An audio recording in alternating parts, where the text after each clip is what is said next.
ಕ್ರಿಸ್ತನಲ್ಲಿ ಪ್ರೀತಿಯ ಸಹೋದರರೇ ಮತ್ತು ಸಹೋದರಿಯರೇ, ನಿಮ್ಮೆಲ್ಲರಿಗೂ ಮುಂಜಾನೆಯ ವಂದನೆಗಳು. ಕ್ರಿಸ್ತನ ಜೀವಿತ ಪಾಠದ ಹೆಸರು ಆತನ ಸೇವಕರು ಆತನಿಗೆ ಸೇವೆ ಮಾಡುವರು. ರೀಪ್ರಿನ್ಸ್ ಪುಟ 5370, ಪುಟದ ಸಂಖ್ಯೆ 214, 215. ದಾಖಲೆಗಳು ಹೇಳುವಂತೆ ಈ ಅಧ್ಯಯನವನ್ನು ಆರಂಭಿಸುವ ವಚನವು ನಮಗೆ ಯೇಸುವು ಮಾಡಿದ ಉಪದೇಶಗಳೆಲ್ಲವುಗಳಿಗೆ ಅರ್ಥ ಮಾಡಿಸುವ ಸಾಧನವಾಗಿರುವುದು. ಆತನ ಒಂದು ಸಂದೇಶವು ದೇವರ ರಾಜ್ಯದ ವಿಷಯವಾದ ಶುಭವಾರ್ತೆ. ಅದು ಈಗಲೂ ಶುಭವಾರ್ತೆಯಾಗಿರುವುದು ಮತ್ತು ದೇವಜನರಲ್ಲಿ ಯಾರು ದೇವರ ರಾಜ್ಯವು ಸಭೆಯ ಮತ್ತು ಲೋಕದ ನಿರೀಕ್ಷೆಗೆ ಮೂಲವೂ ಮತ್ತು ಅದರ ಸಾರಾಂಶವೂ ಆಗಿರುವುದೆಂಬುದನ್ನು ಕಲಿತುಕೊಂಡಿಲ್ಲವೋ ಅವನು ಸತ್ಯವೇದವನ್ನು ಪ್ರಯೋಜನಕಾರಿಯಾಗುವ ಹಾಗೆ ಓದಿದವನಾಗಿ ಅದನ್ನು ನಂಬಿದವನಲ್ಲ. ಯಹೂದ್ಯರು ಒಂದು ಜನಾಂಗವಾಗಿ ದೇವರ ರಾಜ್ಯಕ್ಕೆ ಸಿದ್ಧವಾಗದೆ ಆ ರಾಜ್ಯದಲ್ಲಿ ಮೆಸ್ಸಿಯನೊಡನೆ ಸಹಕಾರಿಯಾಗಲು ನಿರಾಕರಿಸಲ್ಪಟ್ಟರು. ಆದರೆ ಎಲ್ಲರೂ ನಿರಾಕರಿಸಲ್ಪಡಲಿಲ್ಲ.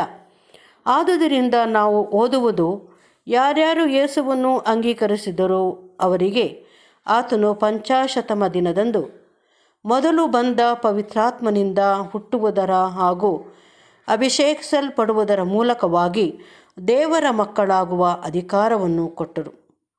ಖಂಡಿತವಾಗಿಯೂ ಇದು ಶುಭವಾರ್ತೆಯೇ. ಆ ದೇವರ ಮಕ್ಕಳು ನಂಬಿಗಸ್ತರಾಗಿದ್ದಲ್ಲಿ ಯೇಸುವಿನೊಂದಿಗೆ ಕಡೆಯಲ್ಲಿ ಆ ಪರಲೋಕ ರಾಜ್ಯದಲ್ಲಿ ದೇವರಿಗೆ ಬಾಧ್ಯರಾಗಿ ತಮ್ಮ ಒಡೆಯನಾದ ಯೇಸುವಿನೊಂದಿಗೆ ಸಹಬಾಧ್ಯರಾಗುವರು. ಅವರಿಗಾಗುವ ಗೌರವ, ಆಶೀರ್ವಾದವು ಶ್ರೇಷ್ಠವಾದವುಗಳಾಗಿರುವವು. ಏಕೆಂದರೆ ಅವರು ತಮ್ಮ ಒಡೆಯನಂತಾಗಿ ಆತನಿರುವಂತೆಯೇ ಆತನನ್ನು ನೋಡುವವರಾಗಿ ಆತನ ಪ್ರಭಾವದಲ್ಲಿ ಪಾಲನ್ನು ಹೊಂದುವರು. ಆದರೆ ಇದೇ ಎಲ್ಲವೂ ಆಗಿರುವುದಿಲ್ಲ. ಅವರು ಈ ಪ್ರೀತಿಯ ಮನೋಭಾವವನ್ನು ಬೆಳೆಸಿಕೊಂಡವರಾದರೆ ಆ ಮೂಲಕವಾಗಿ ಅವರು ಮಾನವ ಕುಲವನ್ನು ಆಶೀರ್ವದಿಸುವ ಆತನ ಮಹಾ ಕಾರ್ಯದಲ್ಲಿ, ಅಂದರೆ ಶಾಪವನ್ನು ಹೋಗಲಾಡಿಸಿ ಮಾನವರನ್ನು ಪಾಪ ಮತ್ತು ಮರಣದ ಸ್ಥಿತಿಯಿಂದ ಮೇಲೆತ್ತುವ ಕಾರ್ಯದಲ್ಲಿ ಆತನಿಗೆ ಸಹಕಾರಿಗಳಾಗಿರುವರು. ಈ ಪಾಠದಲ್ಲಿ ಹೇಳಿರುವಂತೆ ಇದು ಖಂಡಿತವಾಗಿಯೂ ಶುಭವಾರ್ತೆ ಮತ್ತು ಇದೇ ಶುಭವಾರ್ತೆಯು ಒಡೆಯನ ಜನನವನ್ನು ಸಾರಿ ಹೇಳಿದ ದೇವದೂತರು ಹೇಳಿದ್ದಾಗಿತ್ತು. ಅವರು ಹೇಳಿದ್ದು, ಹೆದರಬೇಡಿರಿ, ಕೇಳಿರಿ, ಜನರಿಗೆಲ್ಲ ಮಹಾ ಸಂತೋಷವನ್ನು ಉಂಟು ಮಾಡುವ ಶುಭ ಸಮಾಚಾರವನ್ನು ನಿಮಗೆ ತಿಳಿಸುತ್ತೇನೆ. ಈವರೆಗೂ ಇದು ಕೇವಲ ದೇವರ ಸೇವಕರು ಮತ್ತು ಸೇವಕಿಯರಾದ ಸಭೆಗೆ ಶುಭವಾರ್ತೆಯಾಗಿರುವುದು. ಆದರೆ ಎಲ್ಲರ ಕಿವಿಗಳು ಕೇಳುವಂತಾಗಿ ಎಲ್ಲರ ಕಣ್ಣುಗಳು ತೆರೆಯಲ್ಪಟ್ಟು ಅವರು ಮೆಸ್ಸಿಯನ ರಾಜ್ಯದ ಮಹಿಮೆಯನ್ನು ಕಾಣುವಾಗ ಇದು ಎಲ್ಲರಿಗೂ ಶುಭವಾರ್ತೆಯಾಗಿರುವುದು. ಯೇಸುವು ಹೀಗೆ ದೇವರ ರಾಜ್ಯದ ವಿಷಯವಾಗಿ ಸಾರುವಾಗ ಆತನು ತನ್ನ ಮಾರ್ಗ ಉಪಾಯಕ್ಕಾಗಿ ಭಿಕ್ಷೆ ಬೇಡುತ್ತಿರಲಿಲ್ಲ. ಆತನು ಎಂದಾದರೂ ಅಥವಾ ಯಾವ ವಿಧದಲ್ಲಿಯಾದರೂ ಹಣವನ್ನು ಸಂಗ್ರಹಿಸಿರುವ ಸೂಚನೆಗಳು ನಮಗೆ ತಿಳಿದು ಬಂದಿರುವುದಿಲ್ಲ. ಇದರಂತೆಯೇ ಕ್ರಿಸ್ತನ ಹಿಂಬಾಲಕರು ಹಣಕ್ಕಾಗಿ ಯಾವ ಬೇಡಿಕೆಯನ್ನು ಮಾಡಬಾರದೆಂದು, ಆದರೆ ಅವರು ತಮ್ಮ ಸ್ವಂತ ಸ್ವತ್ತನ್ನು ಹಾಗೂ ಅವರಿಗೆ ಸ್ವಯಂ ಪ್ರೇರಣೆಯಿಂದ ನೀಡಿದ ಇತರ ಹಣವನ್ನು ಬಳಸಬೇಕೆಂಬ ಸಲಹೆಯು ಇಲ್ಲಿರುವುದೆಂದು ಅನೇಕರು ನೆನೆಸುವರು. ಆದರೆ ಇದನ್ನು ಪ್ರತಿಯೊಬ್ಬನೂ ಸ್ವತಃ ತೀರ್ಮಾನಿಸಿಕೊಳ್ಳಬೇಕಿರುವುದು. ಗುಣ ಮಾಡಲ್ಪಟ್ಟದರಲ್ಲಿ ಮಗ್ದಲದ ಮರಿಯಳು ಒಬ್ಬಳಾಗಿದ್ದಳು.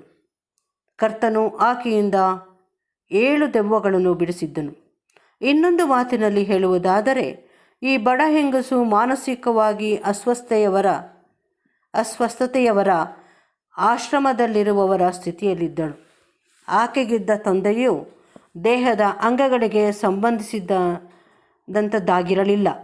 ಆದರೆ ಅದು 7 ಅವಿಧೇಯರಾಗಿ ಬಿದ್ದು ಹೋದ ದೇವದೂತರು ಆಕೆಯನ್ನು ವಶ ಮಾಡಿಕೊಂಡು ಪೀಡಿಸುತ್ತಿದ್ದ ಕಾರಣದಿಂದಾಗಿತ್ತು. ಸತ್ಯವೇದ ಸಂದೇಶವನ್ನು ನಂಬುವವನು ಪೂರ್ವದಲ್ಲಿ ಅವಿಧೇಯರಾಗಿ ಬಿದ್ದು ಹೋದ ದೇವದೂತರಿರುವರೆಂದು ನಂಬಬೇಕು. ಈ ಆತ್ಮೀಕ ಜೀವಿಗಳು ಮಾನವರನ್ನು ತಮ್ಮ ಹತೋಟಿಯಲ್ಲಿಟ್ಟುಕೊಳ್ಳಲು ಸಾಧ್ಯವಾಗುವಷ್ಟು ಹಾನಿಕರವಾದ ಪ್ರಭಾವವನ್ನು ಹೊಂದಿದವುಗಳಾಗಿದ್ದು ಅವುಗಳನ್ನು ಮನಪೂರ್ವಕವಾಗಿ ಪ್ರತಿರೋಧಿಸಬೇಕು. ಮರಿಯಳು ಒಬ್ಬ ಶ್ರೀಮಂತ ಮಹಿಳೆಯಾಗಿದ್ದಳೆಂಬುದು ಸ್ಪಷ್ಟ. ದೆವ್ವಗಳ ಅಧಿಕಾರದಿಂದ ಬಿಡುಗಡೆ ಹೊಂದಿದವಳಾಗಿ ಆಕೆಯು ಯೇಸುವಿಗೆ ಬಹು ಕೃತಜ್ಞತೆಯುಳ್ಳವಳಾಗಿ ಆತನಿಗೆ ಅತ್ಯುತ್ತಮ ಸೇವೆ ಮಾಡಲು ಪ್ರತಿಯೊಂದು ಸಂದರ್ಭದಲ್ಲಿಯೂ ತನಗೆ ಸಾಧ್ಯವಾದುದೆಲ್ಲವನ್ನೂ ಮಾಡುತ್ತಿದ್ದಳು. ಇತರ ಕುಲೀನ ಸ್ತ್ರೀಯರು ಕರ್ತನಿಗೆ ಕೊಟ್ಟು ಪೋಷಿಸುತ್ತಿದ್ದರೆಂದು ಸಹ